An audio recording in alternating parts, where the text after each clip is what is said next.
that played. That played. All right, so we're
wasn't there.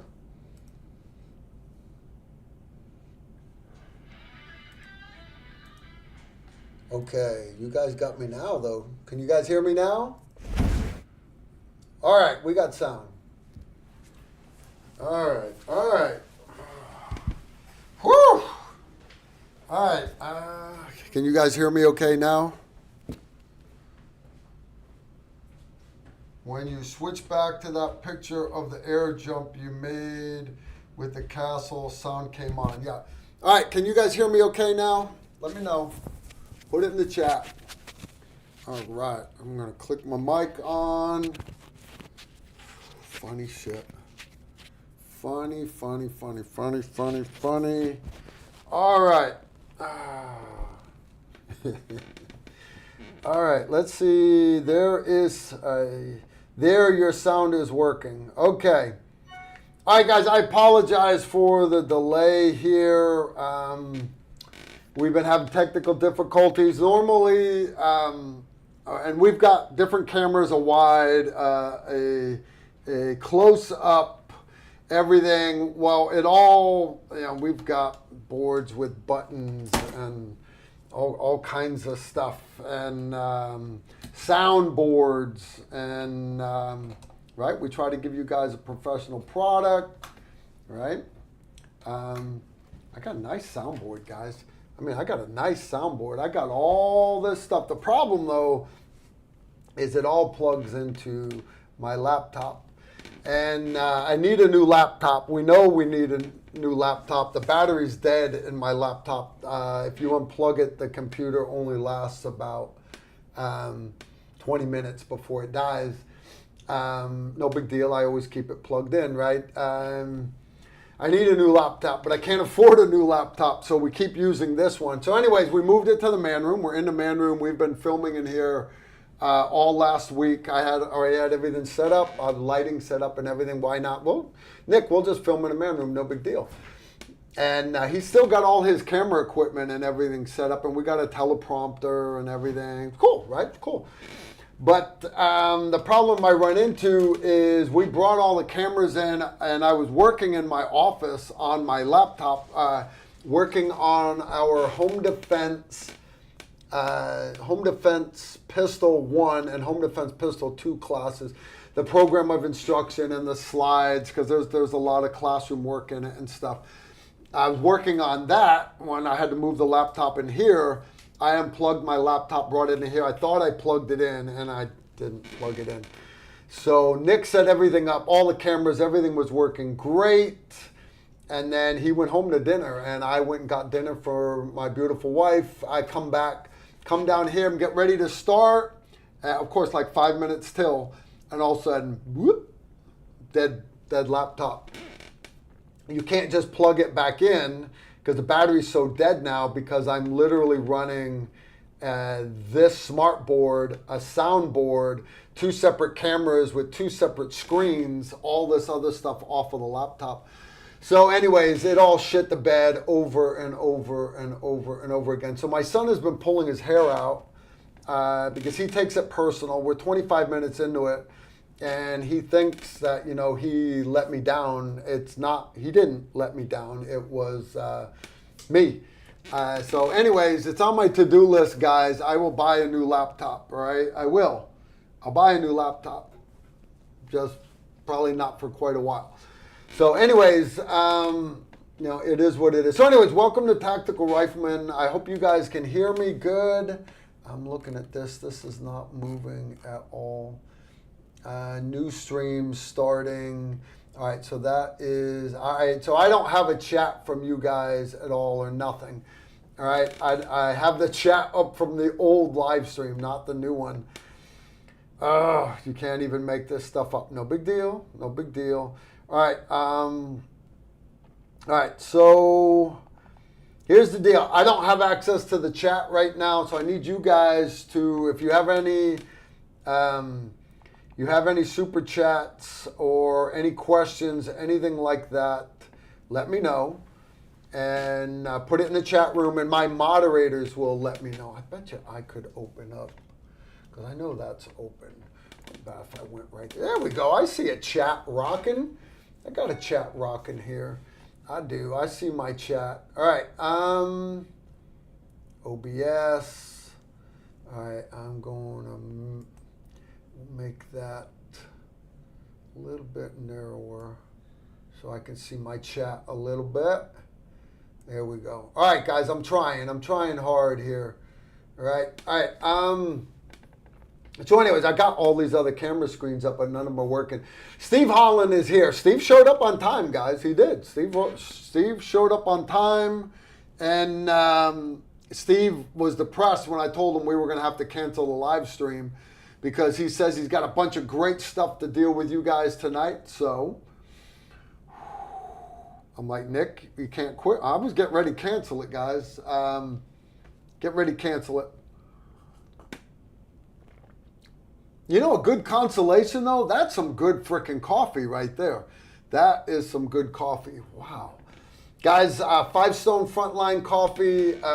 Eric is good people. 5stonefrontline.com, something like that. You need coffee. You start with good beans. I use his dark espresso roast. And you don't get as much caffeine in a dark roast than you do a light roast. But, it's you know, it's 7 o'clock at night. Dark espresso roast, 5 Stone Frontline coffee. Grind it right before you make the 8 shots of espresso. And then you froth yourself up some good Italian sweet cream. Look at that. Can you guys see that? You guys can't really see that, can you guys? You don't know. I wish we had smell-o-vision, because just the smell of this, you guys would be like, damn, that's some good coffee. That is some, anyways, Eric's good people. I don't make a dime off of it, guys. I don't, but I like to hook you guys up. I saw Steven Rogers threw down a super chat. That was nice of him. I like it when you guys do that shit, by the way. All right. A contribution towards the new laptop, Carl. I got $40 towards a laptop. YouTube's going to take 10 of those dollars, but that's still $30 I didn't have. So, hey, I appreciate it, Stephen. I do. Stephen's actually coming to some of our upcoming classes. It's going to be awesome. It is. I mentioned home defense pistol. That's not this weekend. It's the following weekend. I'll tell you where so many people are missing out, though, is March. March, I think it's the 3rd week of March. No, 2nd week of March. Somewhere in there, I'm doing a whole 5 days straight classes at the Montgomery County Shooting Complex. Starting off with Combat Pistol 101. That's our introductory to combat shooting. Then that's 1 day. Then 2 days, Combat Pistol Carbine. That's got a night shoot on the first night. And that's all within like CQB distances. You'll get out to about 100 meters on part of it. But for the most part, it is CQB distances, 25 meters and in. And we do shooting with moving and barricades, all kinds of fun stuff. Following day is Carbine Zero Mastery. And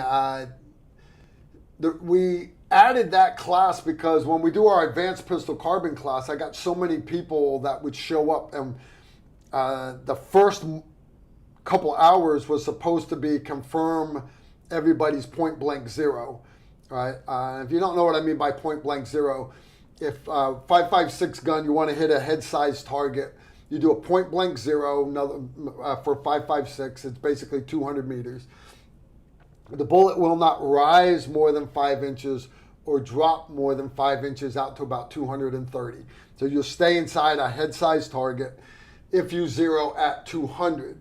Now, where it crosses line of sight, the military tells you that's 50 meters. A lot of your 3-gun shooters say it's 36 meters to put you dead on at 200. Well, who's right? The reality is both and possibly neither. It varies by gun, your muzzle velocity, weight of your projectile, your height over bore, your optic. There's a lot of things that go into it.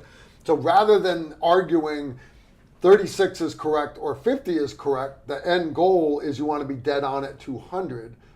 So we would do that the first couple hours of the advanced pistol carbine class. But what me and Z found was we'd be coming up on noon and we still had guys that weren't zeroed. And it wasn't that they didn't zero their guns ahead of time, it's nobody had ever showed them how to zero. And nobody had explained to them point blank zero. So we're going to noon, 1/4 of a 2-day class that's called advanced pistol carbine. And we got guys that aren't even zeroed yet. So we thought about, we're like, we need to do a whole separate day just on how to zero. And I'm like, well, I don't need a whole day. I need a half day. Well, what could I do the other half of the day? So what we do is Carbine Zero Mastery. You'll get your point blank zero. You'll know exactly what it is for your gun. You're set up with your ammo. But then we get into... you'll actually get data on your gun all the way out to 400 meters. And you'd be surprised how eye-opening it is for so many people. Because a lot of people have never shot past 25, they've never shot past 50 meters.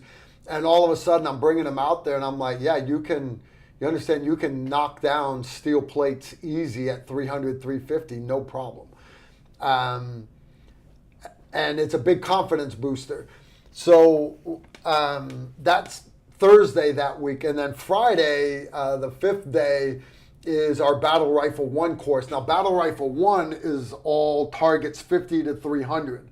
So if you show up with a gun that you think is good and you're not zeroed, you understand your closest target's 50 meters and your furthest target's 300. You're going to have a very, very slow,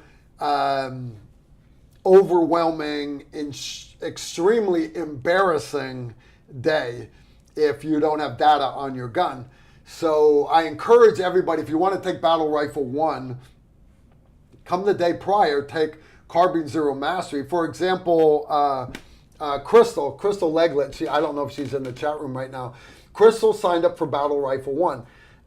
She's coming the day prior for Carbine Zero Mastery. I have a couple other students that have not signed up for Carbine Zero Mastery. I have no doubt in my mind that Crystal is going to be crushing the 300 meter target, the 275, the 250, all these other random steel targets that are out there. She's going to be knocking the snot out of them, where all these other guys are going to be just making a lot of noise. So anyways, that week of classes is in March. And anyways, I've got tons of slots. I've given a couple slots away to some local law enforcement guys, SWAT guys, and everybody's like, well, why do you, because if you see me around cops, you'll see me say, thank you for your service. And they look at me and they go, dude, you're a Green Beret. You just got home from Iraq. And I'm like, yeah, I am trying to keep the fight overseas, but you guys are the ones back here protecting my family. Does that make sense? So anyways, I'm very big on supporting law enforcement. Like them or not, the reality is they have a crappy job and we need them. And they don't train enough. And they can't afford to train because we pay them less than the garbage man. The garbage man in town makes more than local law enforcement does. I want that to sink in. All right, so anyways, I give slots away to law enforcement from time to time, not everybody, but I do give slots away, my prerogative. So anyways, I'm sorry guys when I lean on the table because I'm having to use a webcam right now. I got all these other cameras looking at me and I can see their screens that none of them are working. But anyways, I have very few people signed up for March. So if you want to get in on a small class, the cool part about a small class is you get more interaction with me and Emery and Randy. You know, instead of it being 15 students with 3 or 4 instructors, it's a much smaller class with still the 3 instructors. So you'll get more one-on-one time, and it's just more personal. You know, small classes are more personal, and I do appreciate that. All right, can we get a up on Heraclitus? An update on Heraclitus. Yeah, guys, this is not what your bottles look like. This is one that they made for me. I don't know if you guys can see the logo. All right, Heraclitus bourbon.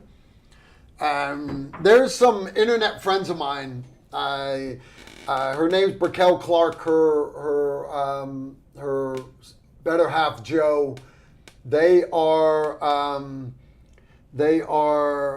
She goes by American Gun Chick. She's got her own YouTube channel. She's got the Honey Badger group. Everything great group. I support what they do. They're trying to say it's okay to be a pretty girl and shoot guns. You don't have to look butch. All right? Every American can like guns.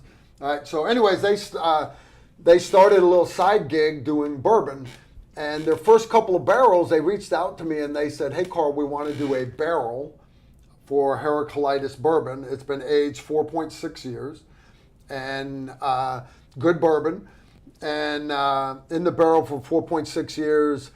And we want to put TR labels on it. We want to make it your own because we consider you one of the ones and nines. And if you don't know what ones and nines are, go look up the Greek philosopher Heraclitus.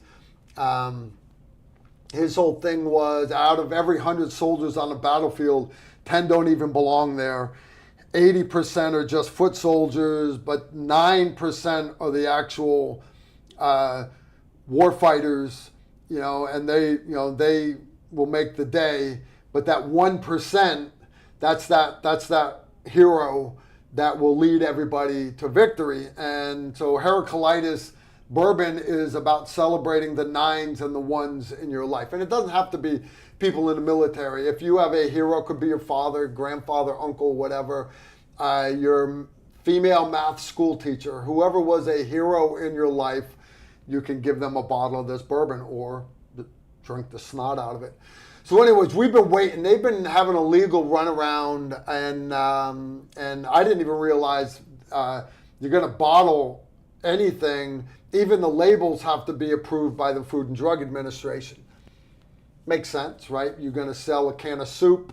It has to have the appropriate warning labels on it that drinking raw soup will cause pregnancy in anybody smoking crack in the country of California. Whatever, it has to be on the label. Same thing with bourbon. So the labels had to be approved by the Food and Drug Administration. Then they had to be printed. So anyways, long story short, we've gotten everything, all the legal hurdles out of the way. And tomorrow morning, I got to get up at 5 a.m. I got to grab my wife by the ear because she ain't getting up at 5 a.m. I got to make us coffee, grab my nephew-in-law, Jamie. The three of us are going to jump in the Jeep. We're going to drive to Louisville. We're going to pick up Emery Morgenstern, international man of mystery. We're then driving to Frankfort, Kentucky, to the Whiskey Thief Distillery, where we are going to label the bottles, and then we're going to actually pour and bottle, cork, our own barrel of booze. And I've already paid to buy the barrel. So I'm going to bring the empty barrel home. I'll get the TR label engraved in it. So an update for you guys is if you're in the area of Frankfort, Kentucky tomorrow, I invite you guys to come hang out with us, like Kyle Beeler, Annalisa's husband. Sounds like he's going to meet us there tomorrow. I think Gary Rupplinger's coming, but all you guys of the TR family, you all are invited to meet us in Frankfort, Kentucky. I have posted the address on Instagram and Twitter and everywhere. For those of you that have bought bottles, because a lot of you pre-purchased, like me, I bought 2 bottles pre-purchased, testing out the website. I can't, they're not mine. You understand? You bought them through the website, so we're going to bottle them. They have to go to the distributor in Texas, and then they will be shipped out. All right. I don't know how this works. I just know Food and Drug Administration makes sure that the chain of custody on alcohol, I'm not just handing stuff to 12-year-olds out on the street, basically. So if you've already bought a bottle, the end is in sight. We are going to bottle it tomorrow, and then from there, it should go very quickly to get to you.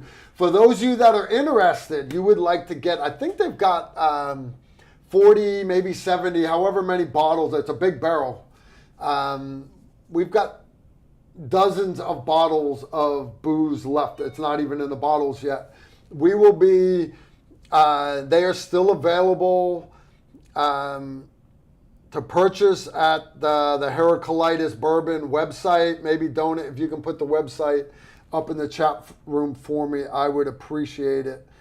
I do appreciate it. All right.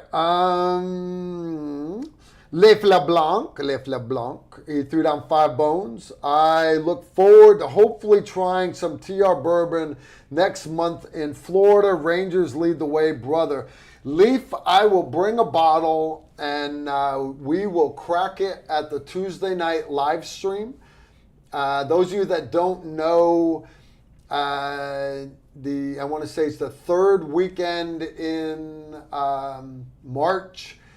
Me and Nicholas and Emery and Dana, we are all going down to Palatka, Florida.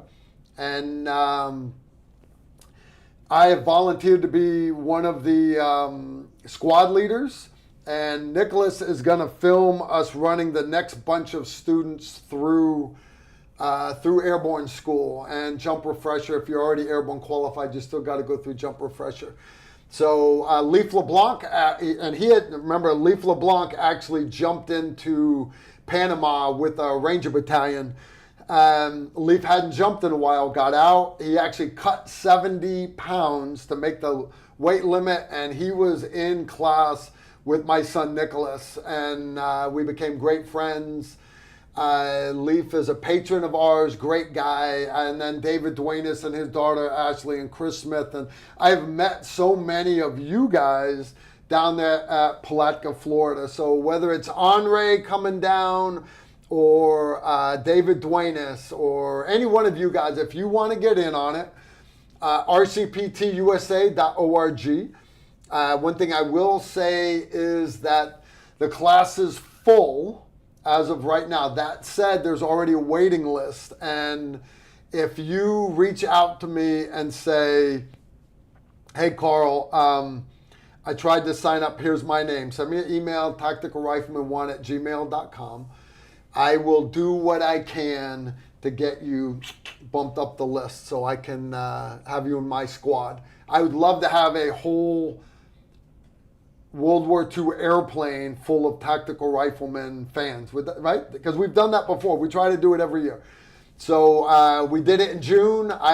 Me and Nicholas went and jumped Normandy, France.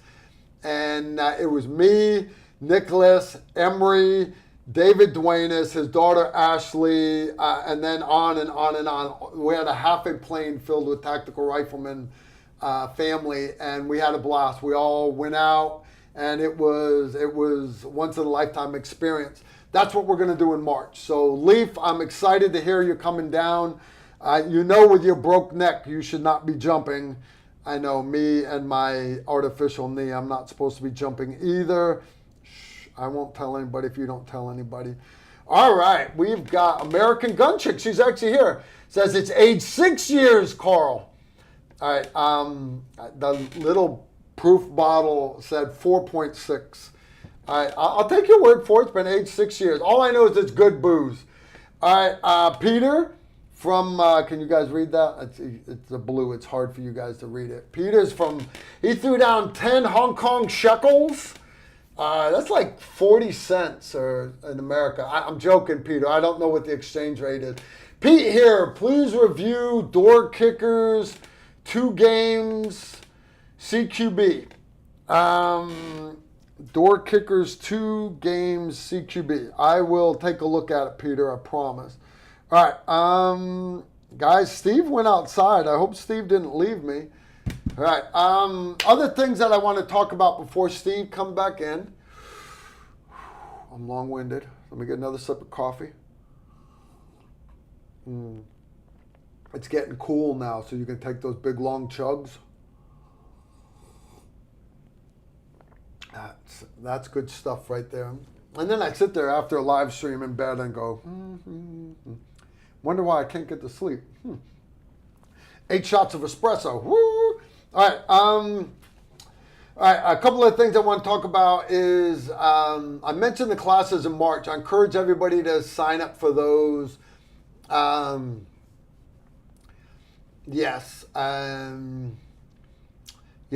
April, we have got, I'm going down to Texas, and the CQB class is completely sold out in Texas. But I have combat pistol, carbine, lots of slots open down there in Texas. So if you want a little warmer weather, go to Texas. I come back from Texas. A few days later, we start tactical precision rifle at Cedar Creek Precision up the road here in Kentucky, just north of Fort Campbell. It's the instructors out there are some former 5th group snipers, younger generations behind me. But I will be there teaching that class. They're excited to have us out there. I call it tactical precision rifle because we will get into shooting human targets. I won't actually have humans for you to shoot at, but we will go over the thought process behind it and tips and techniques for doing that. We'll get into shooting on the assault countdown, things like that. Time of flight, moving targets, all kinds of fun stuff. Patterning your target. But again, that is Tactical Precision Rifle 1. Great course. We're doing that one. And again, you don't have to have a $18,000 sniper rifle for that. You can show up with I've had guys show up with 5.56 precision, SPRs. I've had guys show up with 308s. I've had guys show up with, I had one time, it was a Mossberg bolt action 6.5 cheap gun. I think he had $800 in the gun, and he took high shooter because he knew his gun and he listened and he learned. The whole point of it, you don't have to be high shooter. The whole point of going to the course is for you to learn, for you to soak in how to read winds, how to understand the effects of barometric pressure and temperature changes and humidity, and how all this affects the external ballistics of the bullet, the trajectory of that bullet. And we get into all that. So you don't need to have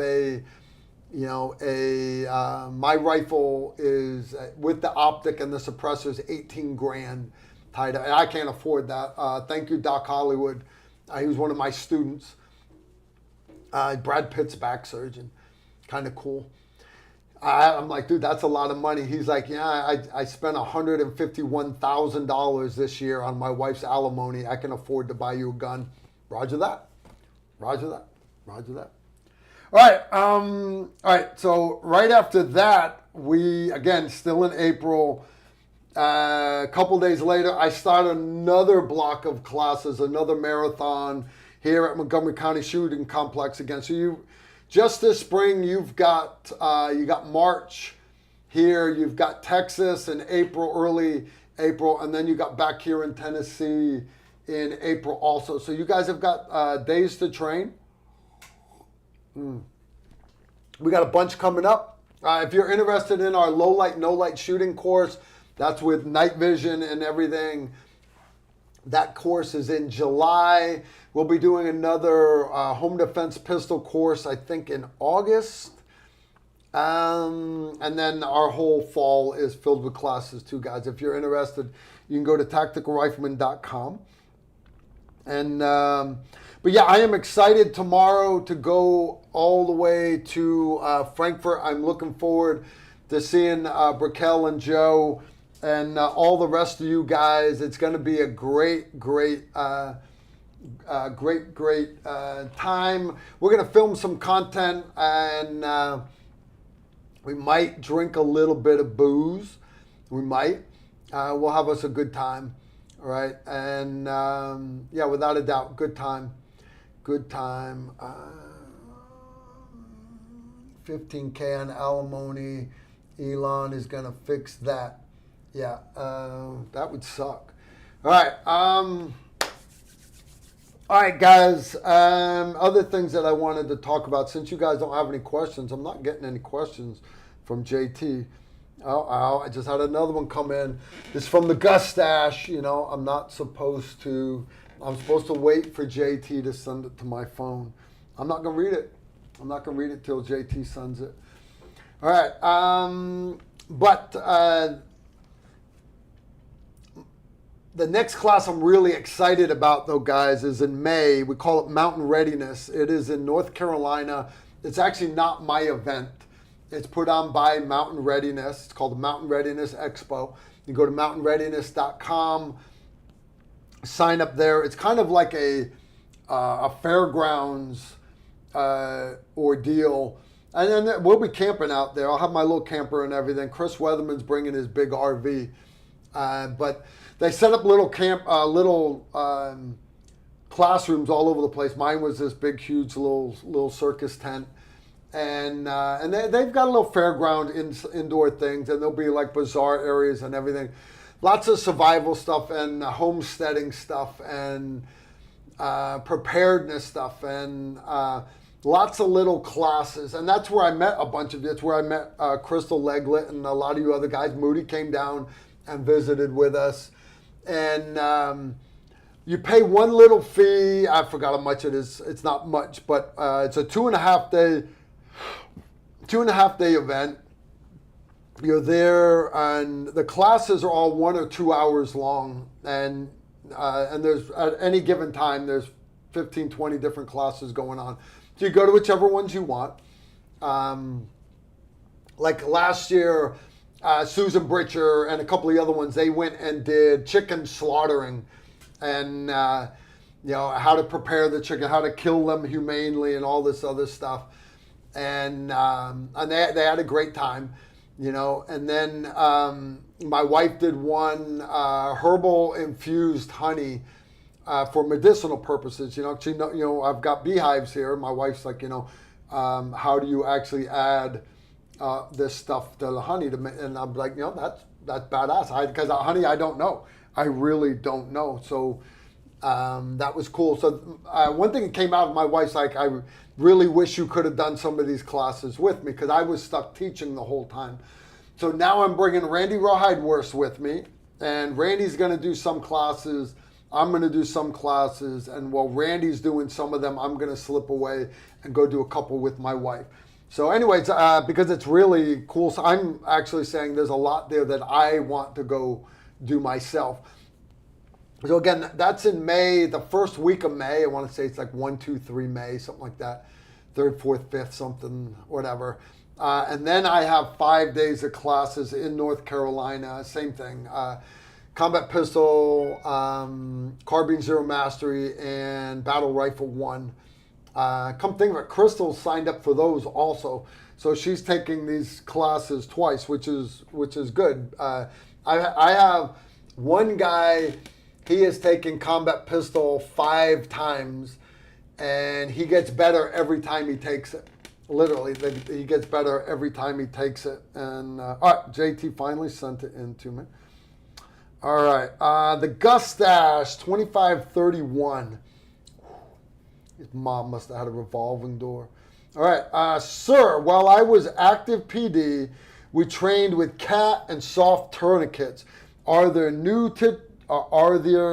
TCCC ratchet tourniquets that you have trained with and recommend? No. The problem with ratchet tourniquets is once you get to the last ratchet, a lot of them you cannot go any tighter. All right, and then if it's still not tight enough, you've basically got to release it, make your initial tug tighter, and then do the little clicker, clicker, clicker. All right, and now the exception to that is there's one called the Ranger Ratchet, which is no shit like a ratchet strap that you'd use on like a trailer. You can make those tight enough. Where'd they get the idea for it? No shit.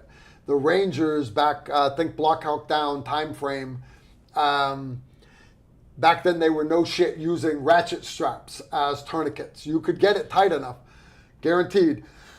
The problem though is those hooks, they dig in and they damage tissue. That's not good. That's not a good thing. Have they added another tourniquet approved to the Academy of TCCC doctors? I am not aware. Right now, the only two that they still swear by, and I heard they're looking at some, but I haven't heard officially that, yeah, we love this one. The two that they love are the CAT, K-A-T, and the Soft T Wide, S-O-F-T, Special Operation Forces Tourniquet-W for wide. It has a little wider strap on it. It is full metal. You're not going to break the windlass on a Soft T Wide. Putting a tourniquet onto a leg or onto somebody else, I love the Soft T Wide because I guarantee you can get it tight enough. Putting it on yourself, it is hard to use a Soft T Wide one-handed. That is where the Cat 7 from North American Rescue really comes into play. Guys, if I was in my office, I would show you because I have them hanging up right there in my office. I can grab them. I'm not in my office right now. But a Cat 7 or any one of the Cat tourniquets, they're easier for you to put on one-handed. I know everybody wants to try the latest and greatest, and I'm not against that because I'm a big believer that you can invent the next better mousetrap. I'm always interested in new medical gear, especially new guns, new optics, new ammo. But I caution people not to get sucked into it's the latest and greatest. And a good example of that is a couple years ago, 4 years ago now, there was a smaller tourniquet that had a little locking thing, a little kind of like a soft T Wide, slightly smaller, more compact, easier for you to EDC, and it even had a little chem light on it. So if you got it tight enough, that chem light would automatically snap to let you know it was tight enough, one, and two, that way any medic finding the patient in the dark would be able to see the chem light and know, hey, there's a tourniquet right there, right? And it had a little locking clasp, so it would automatically lock the windlass into place. And I'm like, that's badass. That's awesome. They're like, cool, Carl, you're going to start promoting it. I'm like, no, I'm going to start using them. I'm going to start bringing them to classes, medical classes. I'll show them to students. We'll use them on the mannequins, but I'm not going online to promote them to the world because you understand if I put something out in a video, videos are forever. So let's fast forward 4 years now, and actual medics that are fighting the global war on terror have been saying, yeah, they sound great until you're spinning the windlass in the wrong direction because that locking bar I talked about will only lock in one direction. You can't get it through the hook. And there are other issues with it. And anyways, great concept. So I don't promote that one. It didn't work as well as the Cat 7 did. Now there's another one that I do play with a lot, and it sits by my desk also, but I'm not promoting that one yet either. I hope Gustash, I hope I covered that enough for you. And that's for all you guys out there. When it comes to medical gear, know your situation, and then understand that you're going to use medical equipment more than you're going to use your concealed carry pistol. Let that sink in. All right. And one, have medical training first and foremost, because it doesn't matter if you've got $100,000 worth of medical gear up in your attic. Right? Why? Because if you're at the mall and that plane crashes into the food court, you guys have been hearing me say that for years, right? Remember a couple weeks ago, we just had a plane crash at a mall, remember? If it had been a couple hundred meters further to the left, it would have hit the food court. I want this to sink in. All right. All your medical equipment up in your attic while you're at the mall shopping with your wife is not helping you. What's going to help you is all that medical training you have up in your head. Can I take off my belt and use it as a tourniquet? Yeah, one time. But why would I do that and have my pistol holster fall off when I'm standing in front of a rack of $100 silk scarves at the front of the Dillard store? All right, grab those silk scarves and I can use them as a tourniquet. All right, t-shirts make a great tourniquet if you know how to use it. All right, short sleeve works better than long sleeve, believe it or not. All right, I'm serious, but these are things that we cover in our medical classes. All right, but once you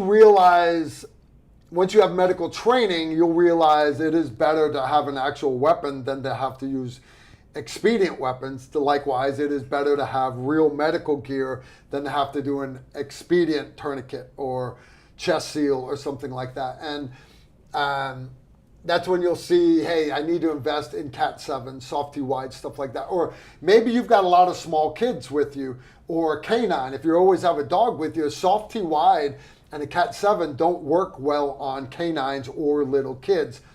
But a rat's tourniquet does, or what they call the Rapids. It was changed and became the Rapids tourniquet. It's basically a big bungee with a locking carabiner at the end, and they work great.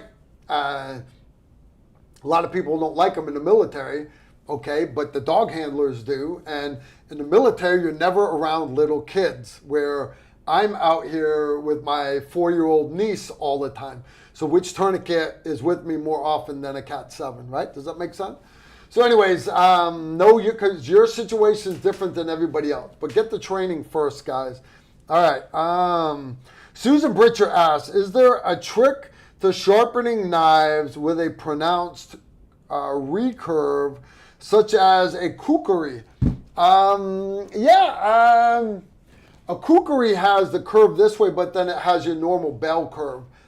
The key to any curve on a knife is to use a rod for sharpening it rather than a rod or wheel, rather than like a long flat stone, because a long flat stone, it is, okay, pull out. Now again, I don't have the reverse curve, but if I was on my, see, I can't have it touch perfectly, all right? It's one part then another, all right?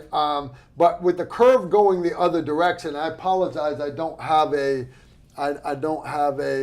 kukri or a karambit here where I could show it. I got 100 knives over there. I don't think I have one over there either. The better thing to use is a rod. You can get a diamond rod or a ceramic rod. You know what I use more often than a diamond rod or a ceramic rod? You guys are going to laugh. But I actually learned this from Randy Rawhide Worst. Let's say you need a ceramic rod. You've been cutting a bunch of paper with your knife. Cardboard and paper are the worst things for a knife blade. Dulls it real quick. It's still sharp, but it's not razor sharp like it was yesterday. You want to get that edge back. Put the window down on your car about halfway, and your glass that you can see through, the edge the edge of your glass is not polished, but it's still hard as glass. It is rough glass that's not polished. That rough glass is harder than a lot of your metals. You can take your karambit or your kukri or a regular knife, guys, and you got your window like this, and just run that knife blade just like that right down it. You just line up that bevel, all right, lay the blade flat and then even the bevel and run it straight down the edge of that window, all right? You're not hurting the window at all, but it'll bring that edge back. I do 10 strokes on one side, 10 strokes on the other. Then I do 5 on one side, 5 on the other, and then I do 4, 4, 3, 3, 2, 2, 1, 1, and then I put the knife back in my pocket. That's how I sharpen on a ceramic, a diamond, or a glass edge. All right, works good. Excellent question, Susan. I appreciate you throwing that one out there. That was a good. See, guys, those are the kind of questions we do live streams for. I know you guys miss having Mama Bear here as a moderator. It's always great to have her in the chat room. I'm kind of glad we don't have any sound because she's got that crazy Australian accent. You don't understand half the words coming out of her mouth. What's that old Australian song? How's it go? Tie my kangaroo down, sport. Tie my kangaroo down. Tie my kangaroo down, sport. Tie my kangaroo down. I can't understand a word they say. All right, no big deal. All right, oh, somebody just threw down another one. Nice. I love this. You guys are making donations for my laptop. Oh, that's from Kraken Tactile EDC. Oh, not going to read it. Not going to read it till JT sends it to my phone. Not going to read it. I told JT I wouldn't do it. Which means we're on another coffee break. I don't know where Steve is. Steve must have fallen asleep in his truck. His box of woe and his bag of woe are sitting right there. I don't know where Steve... Oh! You've got mail. All right. This one is from Kraken Tactical EDC. He threw down 10 Australian quid. Hi, Carl. I've seen some Russian SF uniforms have built-in tourniquet systems. Are they actually going to work because they are fixed in certain locations? Does the U.S. military have uniforms like that? Actually, the U.S. military did play with uniforms like that. There several companies made them. As a matter of fact, Blackhawk, to this day, I believe you can still order them from Blackhawk. They are multi-cam pants, combat shirts. They've got the pockets right here. If you flip open the pocket, or if you go, I want to say it was right, I don't know if it was inside your front pockets, but basically there were windlasses that you could turn to tighten up. There was a piece of nylon strap sewn in.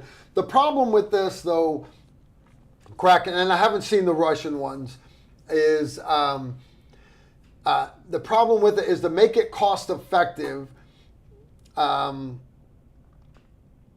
you've got to use cheap materials, one, but also to make it so people will want to use it without adding extra weight. And you can't put the metal piece on the inside because that would rub.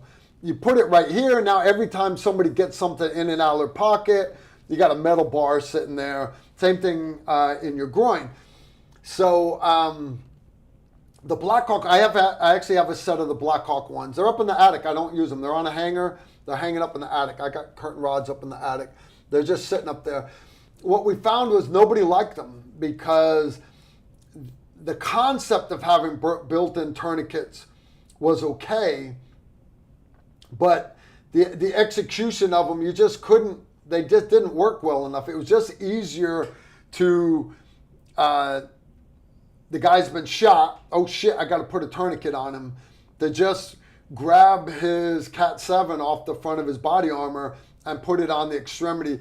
Because the reality is, a lot of times when a bomb goes off or a rocket or shrapnel, whatever, the guy, when he gets hit and knocked down, a lot of times when people see their own blood, they pass out. Or they see a finger gets ripped off because their wedding ring got hooked on the edge of a Humvee. Big Al was talking about it the other night. He jumped off a Humvee and his finger got, it wasn't his wedding ring, it was actually his middle finger, got hung up on a ring on the side of the Humvee, and it broke the finger and pulled all the meat up. And when he saw it, it hurt, so he didn't look at it. And when he finally looked at it, that finger was laying backwards. He saw it and he passed out. Big Al Crawford. It wasn't from blood loss. It was from, holy shit, your body's not supposed to look like that.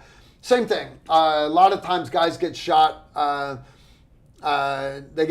out. And if they're out, it doesn't matter that they can do a one-handed tourniquet. It's just easier for you to put one on. And by you putting it on, not built in, you don't have to worry about there being too much stuff in the pocket.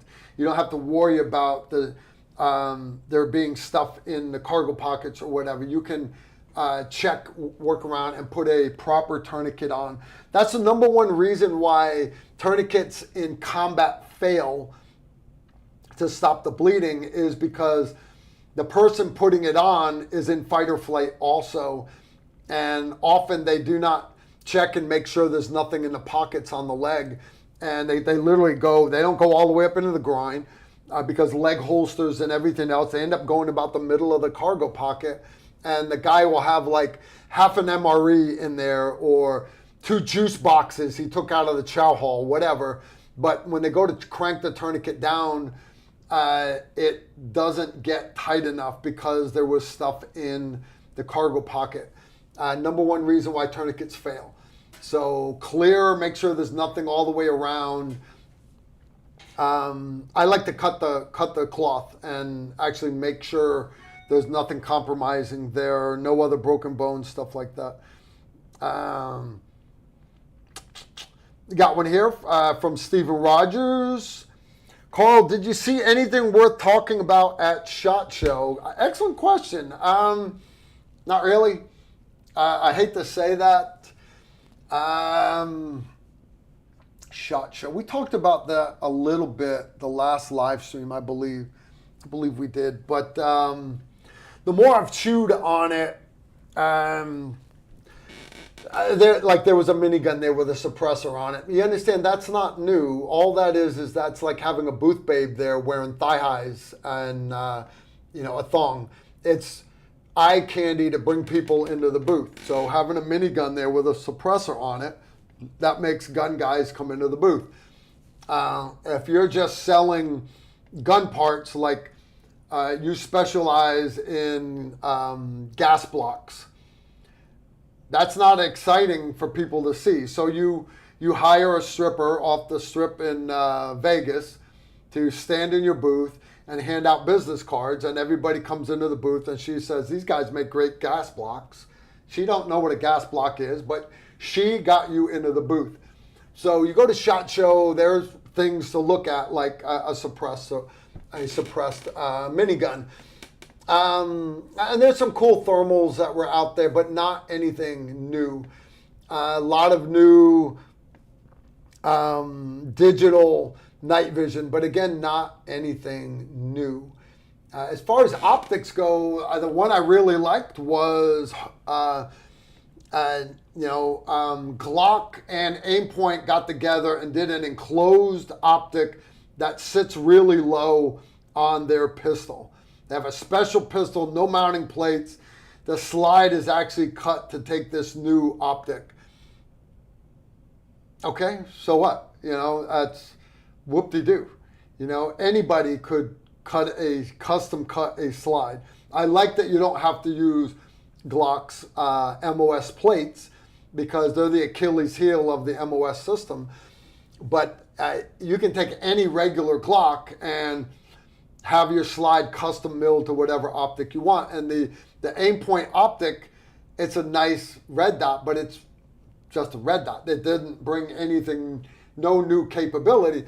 So, but everybody looks at like Aimpoint and Leopold and EOTech and honestly, the optics company that few people take serious, Primary Arms, right? Because you understand, Holosun 20 years ago used to be like airsoft quality, and now Holosun makes some great optics.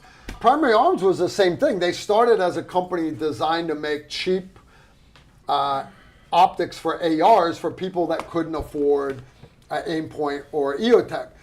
That's what started the company. But now, guys, they are making some really, really great optics, including the HTX-1, which is their first US-made pistol optic. I'm like, okay, so you're going to make a Holosun 509 with the Vulcan reticle, but you're going to make it in the States. Okay, I would have been completely happy with that. I would have loved it. Now the HTX-1, it is awesome. I mean, I was like, but I can't say that was like something great at SHOT Show, because in December, I went out to Houston and filmed a video shooting it and got to play with it, got to tour the factory, got to see all the thought processes with the engineers and why did you do this? Well, we did it because I'm like, I hadn't even thought of that. That's badass. So I can't say that about SHOT. No, I'm completely let down. I got a short video coming out. I got to bug my son. One thing I saw that was cool, but it's not out yet. It's still just a prototype. Barrett is working on a 30 millimeter rifle that's got a shape charge in it. It's called the Soft Grenadier. And I don't know if you guys have heard me and Steve Holland talk about it before. Back in the day, I want to say it was 2005 timeframe, maybe 2004. Steve had me and Suluru out to the sniper locker, and Ronnie Barrett and Chris Barrett came out, and they had the 25 millimeter, and a 50 cal Barrett with slap rounds will go through a BMP-3 at about 500 to 900 meters, depending on the angle, because the armor is so thick. And once the slap round slows down, because it's using kinetic energy to penetrate, past that distance, it doesn't penetrate a BMP-3 anymore. And you're not supposed to shoot slap through a Barrett, all right? This 25 millimeter had a shape charge in, an explosive shape charge. So it didn't matter if I shot the BMP-3 at 500 meters or 2,500 meters.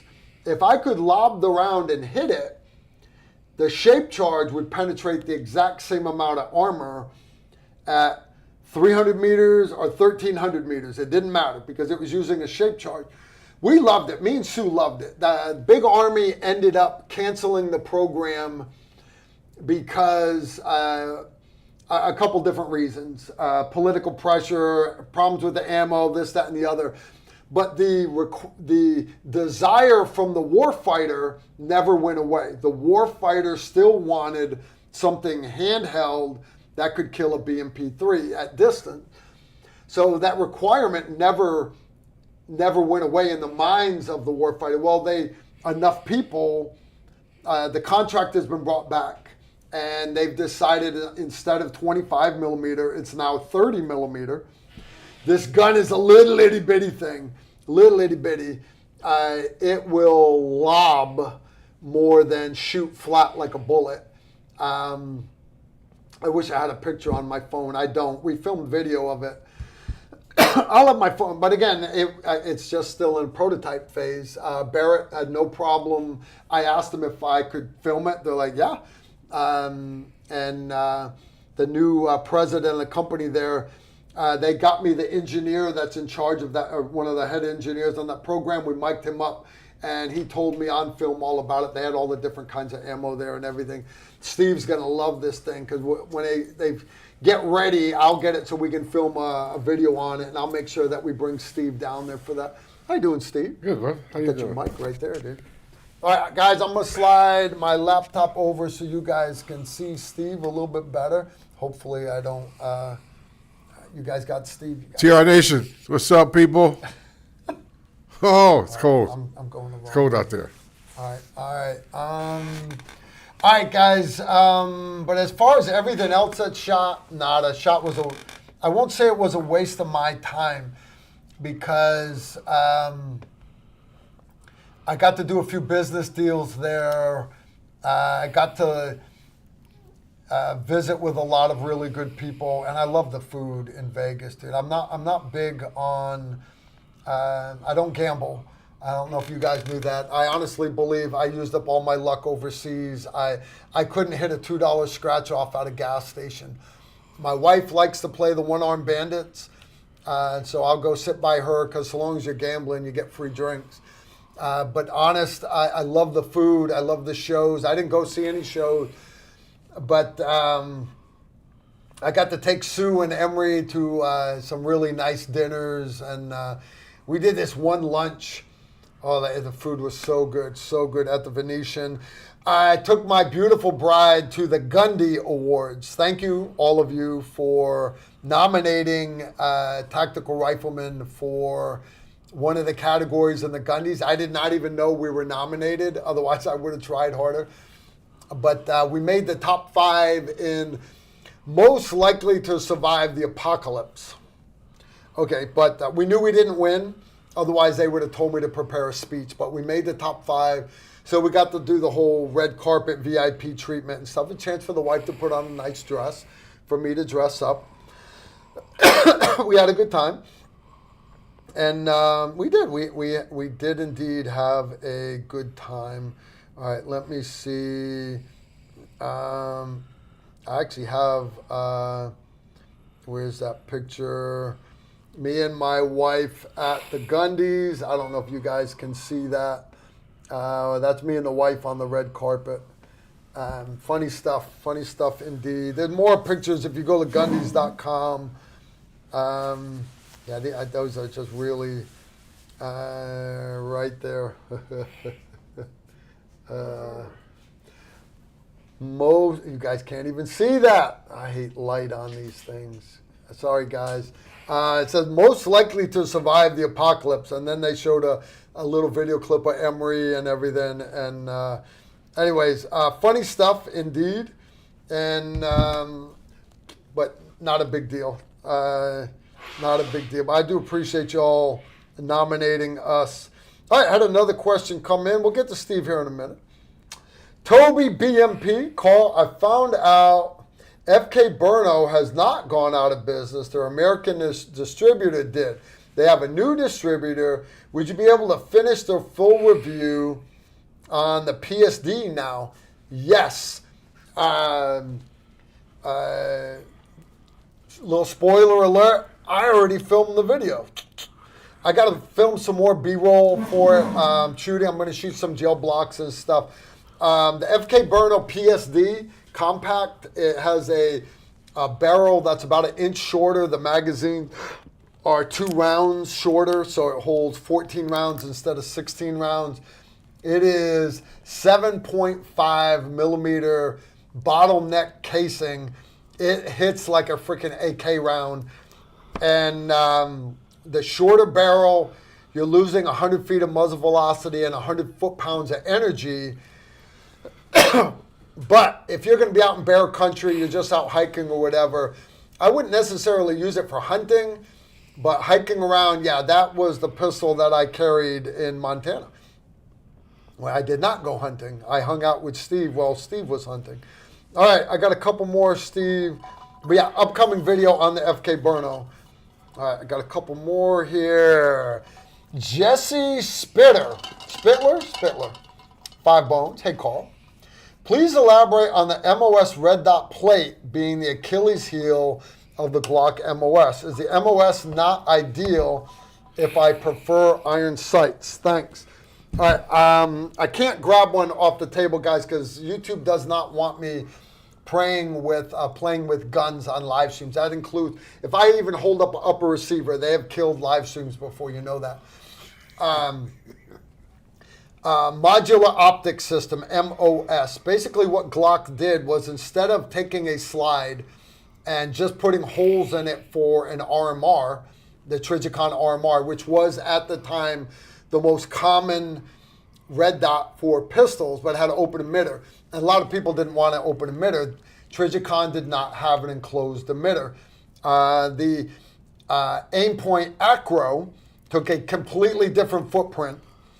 And so Glock, but there was another one with an enclosed emitter made by Holosun, the 509, which had a different footprint than the Acro. And they had an open emitter that had a different footprint from the RMR. So what Glock did was said, you know, we're not playing loyalty to any one of these optics companies.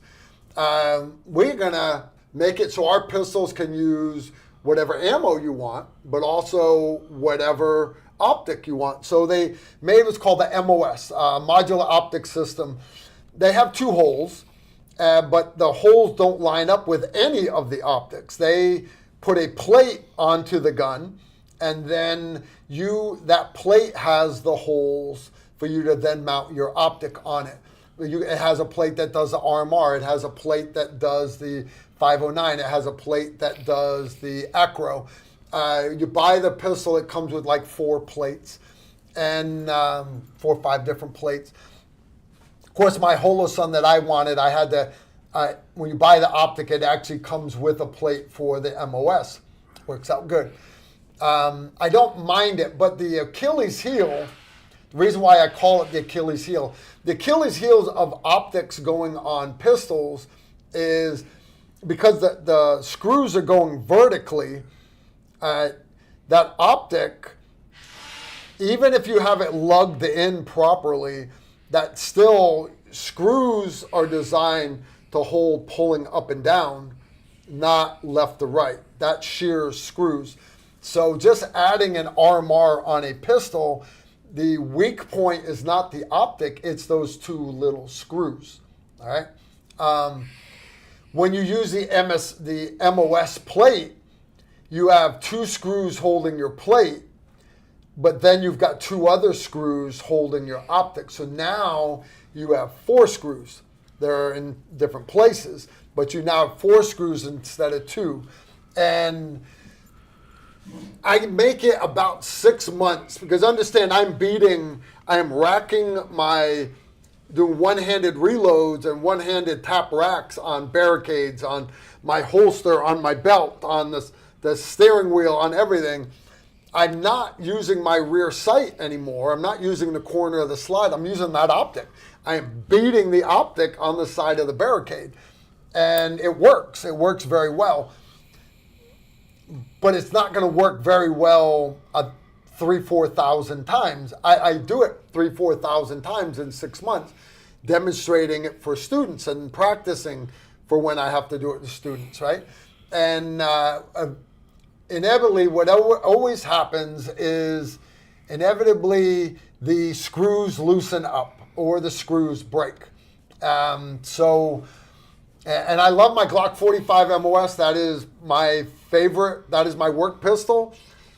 That said, I would rather take a stock Glock 45 slide, not the MOS, and take that slide and send it to have it custom cut for my 509 with the Vulcan reticle, because then it would only be 1 screw going laterally, not shearing like this.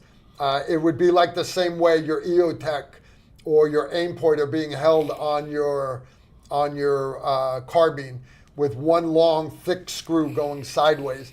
And that's how the 509 is held on. That's how the Aimpoint Acro is, the Acro P2, 1 long screw going sideways. It is a much stronger way of holding. All right, so anyway, that's my thoughts on that. Not against the MOS. It is better than nothing, but food for thought.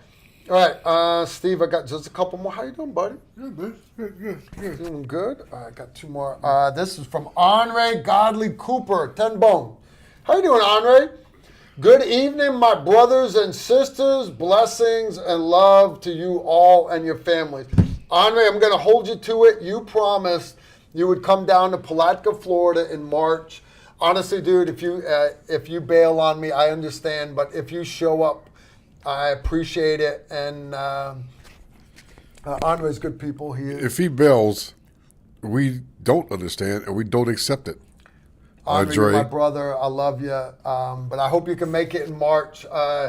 Everybody's going to be excited to see Andre. Andre, he calls me Uncle Carl, but Andre's awesome. I have a picture of me and Andre. I'll have to look it up while Steve's running his mouth. Andre hit the ground. He went there. He was in the Army. A firefighter too, but he never got to go to Airborne school. Right, so anyways, we put Andre through Airborne school, and I knew that was him coming down. So I got on my little electric bicycle. I met him when he hit the ground. He hit like a train wreck. You could not get that smile off of Andre's face. Andre was a happy camper. He hurt like hell, but he was he just got hit in the face with a planet. Of course he hurt. He was happy, and that's one of my favorite pictures from that class. I'll pull it up for you guys here in a minute. But anyways, Andre, he kept coming down, and he brought me, because, we would wear the World War II uniforms, right, to jump into Normandy. Well, the one they do in October is like Vietnam era, but I don't own any Vietnam uniforms. He, no shit, bought me a set of Vietnam era Tiger Stripes and sewed all the Erickson, U.S. Army, and he sewed it all. On my, I'm like, brother, I can't take this. He's like, what am I going to do with it? It's got your name on it. So I'm like, all right, that's fair. So anyways, it is on a hanger, hanging up in the closet. I'm very proud of it, Andre. But then not to be outdone, he got me a set of web gear like John Stryker Myers was wearing. And same thing built out. So Andre, I can't say enough. Thank you. You talking about the old LCE? Yeah. We love that stuff. All right. Question for Carl. I already did that one. Thought I already did that one. All right. So I did that one, JT. All right. Got one more. Where would you send a slide that is needing cuts? All right.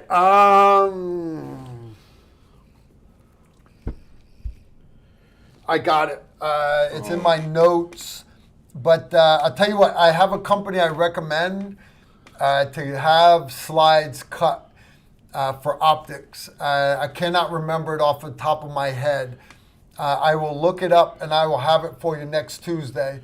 All right? Remind me next Tuesday. One of the companies that does really good slide cuts is Blackside. Where's that out of? Vic Rodriguez. Where? Vic. He did my my lever action. Yeah. That's a sexy. Oh, you should have. I didn't realize he cuts for optics. Oh yeah. Yeah. Oh, you should see some of his Glock work. What's the name again? Blackside Tactical. Blackside Tactical out of Clarksville. Yep. Clarksville, Tennessee. Blackside Tactical out of Clarksville, Tennessee. Steve says they're awesome. I personally have not had them do a slide, but why don't we do that? I will get them a slide, and we'll have them cut the snot out of it. So I go by the Glock booth, and Ed Fitzpatrick is one of the executive vice presidents at Glock.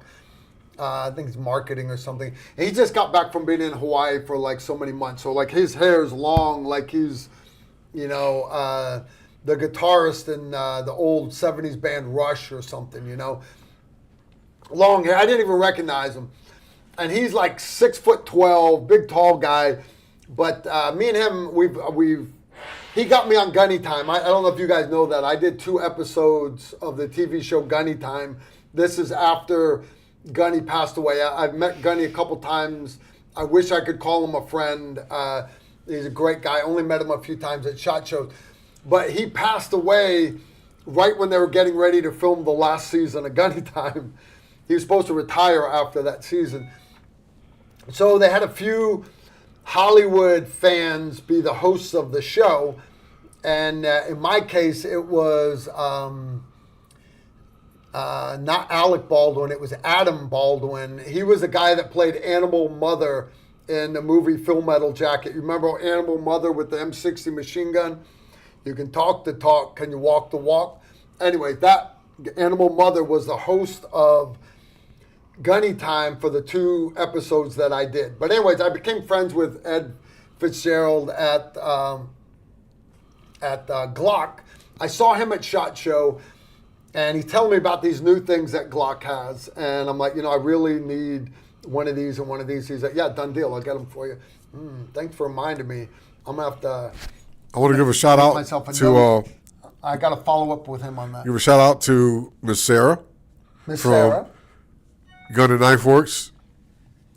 Gun and Sarah Knife and her daughter, Lauren, were out here last night grilling. Were they? Yeah, they Really? came. They go to my church, not my church, my family's church, and it was great having them there.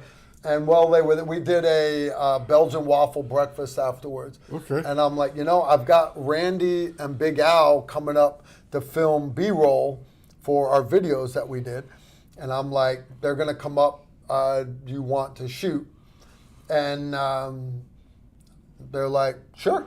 So anyways, it was great seeing Lauren and her mom, Sarah, last night. I guess they're watching. Yeah. Sarah just gave us a shout out. You guys remember Sarah? She rescued me a couple of times on the show with all the technical stuff. She owns and runs Gun and Knife Country out of Oak Grove, Kentucky. So if you're in the area, swing by. Yes. Right outside of Fort Campbell, Gate 6. Gate 6, right across from Gate 6. Awesome gun store. Awesome. She's always the one that rescues us, and we need specific items to have on the show. So shout out to you, Sarah. Shout out to Sarah. Out there at the gym, working it. Is she at the gym right now? Yeah, she just texted me. She got a daughter with her? I don't know. But she said hi from the gym. Sarah! Don't forget my pic. You owe me a picture. So one thing that came out of having Sarah and Lauren and Dana and Big Al brought his son is having everybody here. We're like, one, we miss Steve, but we miss having everybody else out also. And we're like, we have not done a Sunday afternoon shoot in forever. We haven't. Been forever. So I am not this weekend coming up. I'm here this weekend. So, but the following weekend I'm gone. And then I mentioned earlier, classes I've got coming up. But Steve, when it warms up a little bit more, we're going to start getting back to doing our Sunday range days. What we do, guys, is all the local Green Berets, most of them are retired now, old like me and Steve. And we got local law enforcement and the SWAT guys and friends of the family and Sarah and Lauren. They haven't come yet, but they will in the future. We have people come, like Randy's next door neighbor, Brittany. You remember Britches? Yeah. Brittany can shoot. And we have everybody come out. And 2 p.m. after church, it's a good way to maintain your muscle memory. And I encourage people, enjoy shooting, but instead of just going out plinking, make it a little bit of regimented training. We always warm up the same way. To maintain everybody's muscle memories. And then after a few drills and warm up, then we do whatever people want. And everybody has a good time. I slip away at 5:10. I light the grill, and burgers or steaks come off at 6 p.m. And my Aunt Helen's up there, and she does the side dishes and charcuterie boards and appetizers, and we always have a great time. My wife and Aunt Helen, they throw a great party all the time. So anyways, we have that here on the hill, being able to break bread with friends and family. That's what America's about. And I encourage all of you guys, find a local group of like-minded fellow Americans and bond with them, because there may come a time in the future, hopefully not near future, but possible near future, where you're going to need your neighbors. And Yeah, that's part of it. Understand, you cannot survive by yourself, guys. You can't. It cannot be done. All right. All right, I got a couple more come in. Let me do this here. All right. JT Yersley. We already did that one. You guys think double action, single action has any place in modern CCW, or is it becoming a thing of the past? Personal preference. More important to me is not that it is single action or double action. More important to me is, one, do you train with it? And two, does it have an exposed hammer? Because you understand, you can get a single action that does not have an exposed hammer. You can get a double action that does not have an exposed hammer. The problem with having an exposed hammer is especially on a single action where the hammer is cocked, that is a spot that is going to collect belly button lint and dirt and everything else. What I mean by belly button lint, guys, is, all right, that's my thumb, all right? That's not a pistol, but you understand I'm exaggerating that hammer being cocked. Every time I turn, that is rubbing back and forth on my t-shirt. And not only will it ruin your shirt after a while, but it ruins all your shirts just a little bit. But what it's doing is it's creating sawdust that's all dropping down where that hammer falls. It's all getting right in there. And that's why the military wanted to get away from the M9.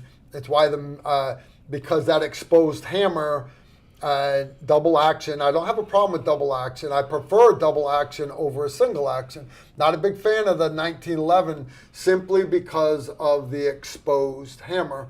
All right. Beretta's still got an exposed hammer on it. So I like the Glock. My only gripe with a Glock is it doesn't have an external safety. The SIG M17 M18 has an exposed safety. I like that. But now everybody wants to get M17 M18s without the hammer, without the exposed safety, because they're so used to Glocks. And the reality is, here's why the military is justifying it, is a sidearm. It is not your primary, in which case it is protected in a holster, and you're not pulling it out until you already made the decision to shoot with it.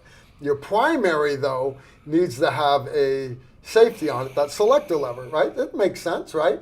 Your primary, right? You got it out, you got a light on it. Oh, hell, you don't want the gun to accidentally go off.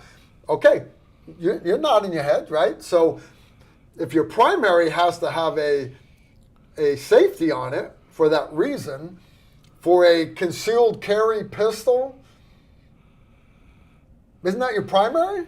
If you're out and all of a sudden gunfire opens up at the mall, is that now are you going to, honey, stay right here. I'm going to go to the truck and get my rifle. Nada. You got to go with what you got. And if all you got is a pocket knife and harsh language, that's better than just having harsh language. All right. But anyways, what do I know? I just carry guns for a living. All right.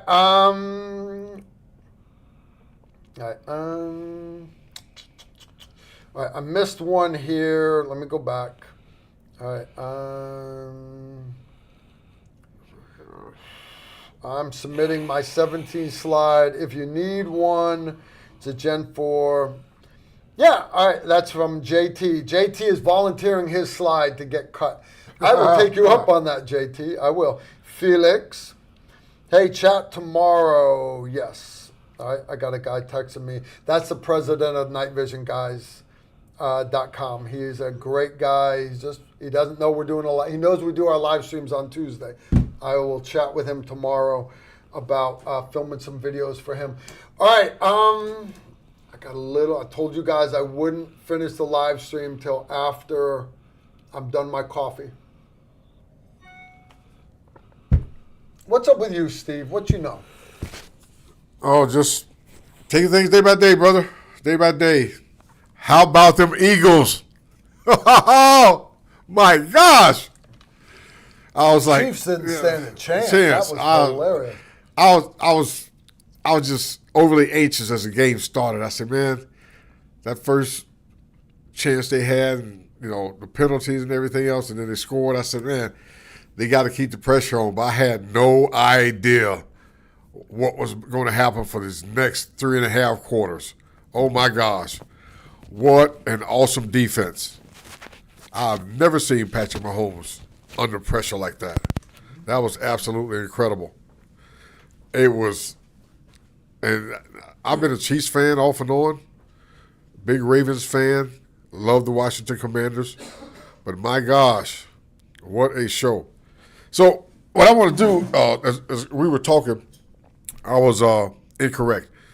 Vic Rodriguez, his gunsmithing shop is called Blackside Gunworks.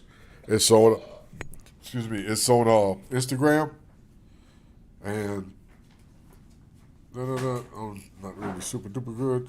Okay, so I don't know, and I'm going to show you guys real quick one of his videos. Yeah, that camera doesn't work very well, Steve. You're kind of screwed. See, I told you I wasn't good on what the hell just happened? All right. Okay, so I was showing one of your videos. Oh gosh! Guys, don't leave. I'll be back in a second. I'm letting Steve have his moment. Yeah, I'm having my moment.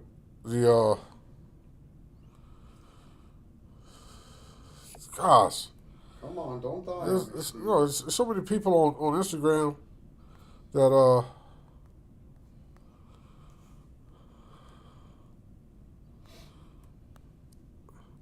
okay, anyway, I was going to show you guys a video on Vic Rodriguez Blackside Gunworks 1 on one of his custom Glocks. It's absolutely beautiful. Hopefully I can find it later before the show is over. So one of the things I wanted to talk about tonight, which is near and dear to my heart, you guys know that we're big lever action fans, and in addition to the question that Carl was discussing earlier with you guys as far as single action, double action, I am a big double action fan. I would not. That's Andre. That's me and Andre. Andre. The he's big smile. Big smile. Man, you can't get that. Yeah. Look at him. He just hit the Andre, ground, guys. You cannot get that smile off Andre's face right there. Get some, Andre. You cannot get that smile off Andre's face. Andre, we had a good time. All right, Steve, I'm sorry. I didn't mean to interrupt you. That's okay, brother. That's okay. Man, I can't believe I had that video up. But single action, double action. I'm a big fan of revolvers. I just had a big discussion with a good friend who went through our training, Isaac Rich, John Rich's brother, when he went through our training with his family. And we were discussing, I was hooking him up with Vic to work on his Colt 1911. And I asked him, I said, okay, what do you do with your handgun? Didn't work very well at all. That was the one he had in class? Yeah. And like, you need to get Glock. I mentioned that you know, the Glocks are prevalent, so it's always. But I asked him. I said, okay, so he's a farmer. He's got an awesome farm in Pleasant View. He invited us out. Yeah. They do, you name it, big giant greenhouse. They do whatever vegetables you want. They do strawberries. They do honey.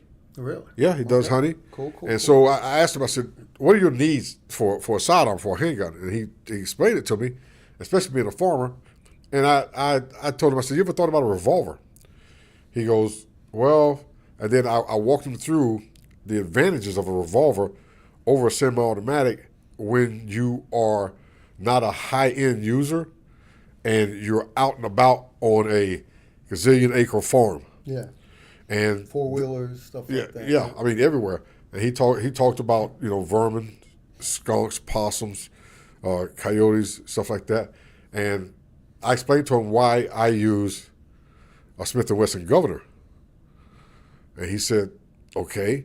So I sent him some pictures. I said, the governor, I run it with 6-shot full moon clips and 45 ACP.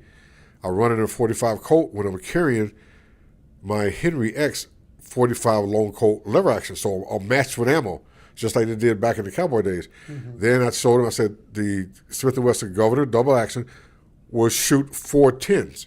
Yeah. I said, so you can go from bird shot to buckshot to self-defense shot, and you can run it in pairs with the Henry X 410 lever action. And he was like, wow, I didn't realize that. So I walked him through the whole thing. I said, I carry first 2 rounds the number 410, number 4s. Then I go to the next 2 rounds of buckshot. Then the next 2 rounds are personal defense, basically copper disc slug rounds with the number 4 BBs behind it. And he's like, okay, that makes sense, because if you carry a semi-automatic in his situation and you don't check your magazines off and on every month, I said, sooner or later, he said, I've got these 4 magazines he's had since 1991. Yeah. I said, you turn that thing upside down, those rounds are going to fall out. Yeah. I said, you can load a revolver, double action, single action. In this situation, I love single actions. I have some, but not in this situation. But double actions. Then I showed him the Smith & Wesson model 927s and 947s that have the shrouded hammer or hammerless. And I said, this will go. You don't have the variety of ammo like the Smith & Wesson Governor, but at the same time, like the 947, you could take moon clips, 7 shots of 357 Magnum in a moon clip with a shrouded hammer. You can literally shoot that out of your jacket pocket. You can literally, if it's a female, you can put that in your purse. And if things go wrong, you just go, hey, Mr. Badman, hold on, let me go through all my makeups and everything else, and oh, there's my pistol. Of course, they make purses that have a special pocket for that, but at the same time, it's like you said, that hammer is not moving back for stuff to get in the way, to cause you a misfire or failure to fire.